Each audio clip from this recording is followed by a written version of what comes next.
దేవునికి స్తోత్రం కలుగునుగాక. క్రీస్తునందు ప్రియమైన యేసుతో ఏకాంత సమయము అనే అనుదిన ధ్యాన కార్యక్రమ వీక్షకులందరికీ ప్రభు అయిన యేసుక్రీస్తు నామం పేరట విజన్ క్యూటీ ఫెలోషిప్ తరఫున ప్రత్యేక వందనాలు, శుభాలు తెలియజేస్తూ నేటి ధ్యాన కార్యక్రమాన్ని మన ప్రేమతో ఆహ్వానిస్తున్నాను. ప్రియులారా, నేటి ధ్యానం కొరకై ఏర్పాటు చేయబడిన పరిశుద్ధ లేఖన భాగము 2వ రాజుల గ్రంథం 4వ అధ్యాయము మొదటి 17 వచనాలు. ప్రియులారా, సమయానుకూలంగా నేను మీ నిమిత్తమై కొన్ని వచనాలు మాత్రమే చదివి వినిపిస్తాను. మీరు పూర్తి లేఖన భాగాన్ని చదివి ధ్యానం చేయవలసిందిగా మీకు ప్రభు పేరట మనవి చేస్తున్నాను. ముందుగా వాక్య భాగం చదివి ధ్యానంలోకి వెళదాం. 2వ రాజుల గ్రంథం 4వ అధ్యాయంలో నుండి 2వ వచనం నేను చదువుతున్నాను. ఎలీషా, నా వలన నీకేమి కావాలను, నీ ఇంటిలో ఏమి ఉన్నదో అది నాకు తెలియజెప్పమనెను. అందుకామె, నీ దాసురాలైన నా ఇంటిలో నూనె కుండ ఒకటి ఉన్నది, అది తప్ప మరేదియూ లేదనెను.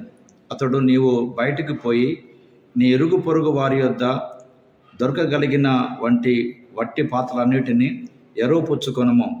అప్పుడు నీవు నీ ఇంటిలోనికి వచ్చి నీవును నీ కుమారును లోపల నుండి తలుపు వేసి ఆ పాత్రలన్నిటిలో నూనె పోసి నిండినవి మరొక తట్టున ఉంచుమని ఆమెతో చెలవేయగా, ఆమె అతని యొద్ద నుండి పోయి తానును కుమారును లోపల నుండి తలుపు వేసి కుమారులు తెచ్చిన పాత్రలో నూనె పోసెను. పాత్రలన్నీ నిండిన తర్వాత ఇంకా పాత్రలు తెమ్మని ఆమె తన కుమారునితో చెప్పగా, వాడు మరేమీ లేవని చెప్పాను. అంతలో నూనె నిలిచిపోయాను. ఆమె దైవజనుడైన అతని యొద్దకు వచ్చి సంగతి తెలియజేయగా, అతడు, నీవు పోయి ఈ నూనెను అమ్మి నీ అప్పు తీర్చి మిగిలిన దానితో నీవును నీ పిల్లలను బ్రతుకుడని ఆమెతో చెప్పాను. అలాగే ప్రియులారా, 14వ వచనము అలాగే 17 కూడా మనం చదువుకుందాం. ఎలీషా ఆమె, నేనేమి చేయగోరుచున్నదని వానిని అడగగా, గేహాజీ, ఆమె కుమారుడు లేడు మరియు ఆమె పెనిమిటి ముసలివాడు అని అతనితో చెప్పాను. 17వ వచనం. పిమ్మట ఆ స్త్రీ గర్భవతి అయి మరుసటి ఏటా ఎలీషా తనతో చెప్పిన కాలము కుమారుని కనెను. చదవబడిన లేఖన భాగమును దేవుడు నేటి మన ధ్యానం కొరకు దీవించి ఆస్వాదించునుగాక. ప్రియులారా, నేటి ధ్యానం కొరకై ఏర్పాటు చేయబడినటువంటి ఈ లేఖన భాగాన్ని పూర్తిగా మనం చదివిన తర్వాత దీని కొరకు ఏర్పాటు చేసుకున్నటువంటి ప్రధాన అంశము ఖచ్చితంగా తిరిగి చెల్లించే దేవుడు. ఖచ్చితంగా తిరిగి చెల్లించే దేవుడు. ఏ గాడ్ హూ ష్యూర్లీ రీపేస్ అనే అంశమును ఆధారం చేసుకొని నేటి పాఠ్యభాగం సారాంశాన్ని జాగ్రత్తగా మనం గమనించినట్లయితే, ఎలీషా అతని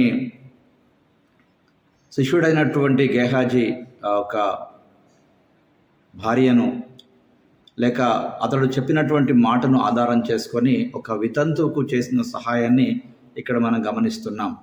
కాబట్టి ఆమె సహాయం కోసము ఎలీషాను సంప్రదించినప్పుడు ఆ స్త్రీ ఇంట నుండి కేవలం ఒక కూజ నూనెతో ఎలీషా ఒక అద్భుతం చేశాడు. అక్కడ అరువు తెచ్చుకున్న ప్రతి కూజ నూనెతో నింపబడింది. ఆ స్త్రీ తన రుణాన్ని తీర్చుకునేలా చేసింది. అలాగే వారి జీవితాంతము తమ జీవితాన్ని గడపడానికి సహాయం చేసింది. ప్రియులారా, కాబట్టి ఎలీషా తనకు ఆతిథ్యం ఇచ్చినటువంటి షునేమి రాయిలను కూడా ఇలాగే ఒక అద్భుతం చేసినట్టుగా ఈ భాగములు గమనిస్తూ ఉన్నాం. కాబట్టి ఎలీషా ఆమెకు ఏక విధంగా తిరిగి చెల్లించాలని కోరుకున్నాడు, ఆమె తనకు చేసినటువంటి ఆతిథ్యాన్ని బట్టి. కాబట్టి అతడు ఆమెతో ఎంతో ఆమె కోరుకున్నటువంటి విధంగా ఉంటుందని ఆమెకు ఒక వాగ్దానం చేశాడు. ఒక సంవత్సరం తర్వాత ఎలీషా చెప్పినట్టు అతడికి కుమారుడు కలిగిన సంగతి ఈ పాఠ్యభాగం మనకు వివరిస్తుంది. ప్రియులారా, ఇందులో ప్రధానంగా దేవుడు ఎవరో మనం జాగ్రత్తగా గమనించినట్లయితే మొదటి 17 వచనాల ఆధారంగా దేవుడు పేదలను మరియు ధనవంతులను ఒకేలా చూసుకుంటాడు. దేవుడు ఒక పేద వితంతు అవసరాన్ని తీర్చాడు. అలాగే ఒక సంపన్న స్త్రీ యొక్క బాధను కూడా న్యాయం చేసినట్టుగా ఈ భాగంలో మనం గమనిస్తూ ఉన్నాం. వారికి దేవుని సహాయము అవసరం లేదు అని అనేంతగా ఎవరి జీవితము అంత సంపూర్ణమైన జీవితం కాదు. అందరికీ ఏదో ఒక అవసరత ఉన్నది. ఆ ప్రతి అవసరంలో సహాయం చేయగలిగిన దేవుడు మనకున్నాడన్న సంగతి నేటి పాఠ్యభాగం మనకు జ్ఞాపకం చేస్తున్న ప్రియులారా. కనుక నేటి ధ్యాన భాగంలో పాల్పొందుతున్న ప్రియ సహోదరి సహోదరుడా, నీ జీవితంలో ఏదైనా సమస్యలతో మీరు బాధపడుతున్నారా?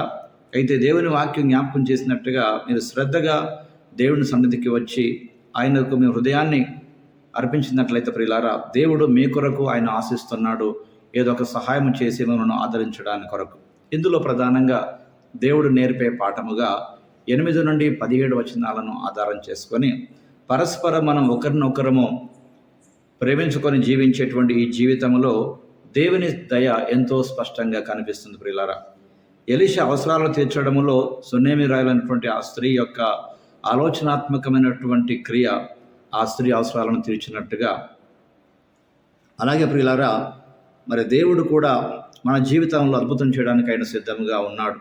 ఎలీషా వాటిని పరిగణలోకి తీసుకోవడం ఒక ఆశీర్వాదకరమైనటువంటి అద్భుతానికి దారి తీసినట్టుగా లేఖనాల్లో మనం గమనిస్తున్నాం ప్రియులారా. కాబట్టి ఈ రోజున దేవుడు తన వాక్యం ద్వారా మనతో మాట్లాడుతుండగా మన జీవితానికి ఒక స్పందనగా నేను ఇతరుల అవసరాలు తీర్చడంలో శ్రద్ధ వహిస్తున్నానా అని మనము ప్రశ్నించుకోవాల్సినటువంటి వారమై ఉన్నాం. అలాగే మంచితనంతో సహాయాన్ని అందిస్తున్నామా అని ప్రశ్నించుకుంటూ అటువంటి పరస్పర చర్యలపై దేవుడు తన కృపను తప్పకుండా కురిపించే దేవుడైన సంగతి మనం గుర్తుంచుకోవాలి ప్రియులారా. కాబట్టి దేవుని సేవకు, అలాగే దేవుని పేరట దేవుని ప్రజలకు సేవ చేయట అది ఎప్పుడు కూడా మరవరానటువంటి దీవెన ప్రియులారా. ఎందుకనగా దేవుని వాక్యం జ్ఞాపకం చేసినట్టుగా ఆయన ఖచ్చితంగా వారి క్రియలకు తగినట్టుగా ఆతిథ్యం లేక వారికి రుణాలు చెల్లించేటువంటి దేవుడు అయి ఉన్నాడు ప్రియులారా. ఇక్కడ వారి క్రియలకు అనగా దీవెన సంబంధించినటువంటి వారికి దీవెన అనుగ్రహిస్తూ, ఒకవేళ శిక్ష కలగడానికి కారణమైన వారికి శిక్షను ఇస్తూ ప్రియులారా అందరినీ ఆయన ఆదరించే దేవుడుగా ఉన్నాడు. కాబట్టి ప్రియులారా, ఈరోజు దేవుని వాక్య భాగంలో నుండి ఆయన మనతో మాట్లాడుతుండగా మన జీవితానికి ప్రభువుకు మనం నూతనంగా సమర్పించుకోవాల్సిన అవసరం ఉంది ప్రియులారా. హెబ్రీ పత్రిక 6వ అధ్యాయం 10వ వచనంలో రాబడినటువంటి విధముగా ఆయన తన కృపను బట్టి తనకు నిజముగా సహాయం చేసినటువంటి వారి అవసరాన్ని తీర్చడంలో ఆయన తప్పకుండా ముందుంటాడు ప్రియులారా. దేవుడు అన్యాయస్తుడు కాదు. దేవుని పేరట ఏ పని చేసినా తప్పకుండా వారి రుణాలను ఖచ్చితంగా తీర్చుకునే దేవుడు. ఆయన ఎవరికి రుణస్థుడు కాదు అన్న సంగతి ఈ పాఠ్య భాగం స్పష్టంగా మనకు జ్ఞాపకం చేస్తుంది ప్రియులారా. కనుక అలాంటి గొప్ప దేవునికి నిజముగా ఖచ్చితంగా తిరిగి చెల్లించేటువంటి దేవునికి మనం ఇవ్వడం అది మన ఆశీర్వాదానికే మూలమే తప్ప మన శాపానికి నష్టానికి మూలము కాదన్న సంగతి మరొకసారి దేవుని వాక్యం జ్ఞాపకం చేస్తుంది ప్రియులారా. రండి ఆ ప్రియమైన దేవునికి ఒక ప్రార్థన చేసి మన జీవితాన్ని ఆయనకు సమర్పించుకుందాం.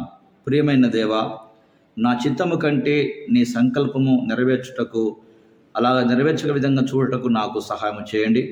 నా స్వార్థపూరితమైన ప్రయోజనాల కొరకు ఆశించే దానికంటే మీరు మా కొరకు నా కొరకు కలిగి ఉన్నటువంటి ఆలోచన కొరకు కనిపెట్టే కృప అనుగ్రహించమని, మేము చేసిన ప్రతిదానికి మాకు తిరిగి చెల్లించే దేవుడుగా ఉన్నావన్న మాట హృదయాలను ఎంతో ఆదరింప చేస్తూ ఉండగా కృతజ్ఞత కలిగి జీవితాంతం నీ కొరకు పనిచేసే కృప అనుగ్రహించమని క్రీస్తు ప్రభు పేరట ప్రార్థిస్తున్నాం పరమ తండ్రి.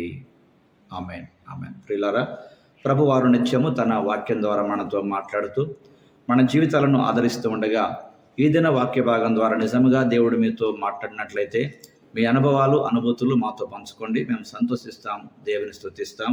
అనేక హృదయాలను ప్రోత్సహించగలిగేటువంటి యేసుతో ఏకాంత సమయము అనే ఈ అనుదిన ధ్యాన కార్యక్రమాలు అనేకులకు పరిచయం చేసి మీరు కూడా ఈ దైవ కార్యములో పాలు పొందవలసిందిగా మీకు ప్రభు పేరట మనవి చేస్తున్నాను.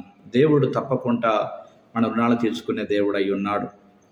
ఆయన ఎవరికి అచ్చి ఉండే దేవుడు కాదు అన్న మాట ఈరోజు కూడా వాక్యం మనకు జ్ఞాపకం చేస్తుండగా మన జీవితాల్లో ప్రభువుకు నూతనంగా సమర్పించుకుందాం. దైవ కార్యం కొరకు, దైవ సేవ కొరకు, దేవుని పిల్లల అవసరాల కొరకు వనవంతు సహాయం సహకారం చేయట్లో ప్రభు కృప మనందరికీ తోడై ఉండి తన మహిమ కొరకు నిలబెట్టి నడిపించి వాడుకొనుగాక. Thank you.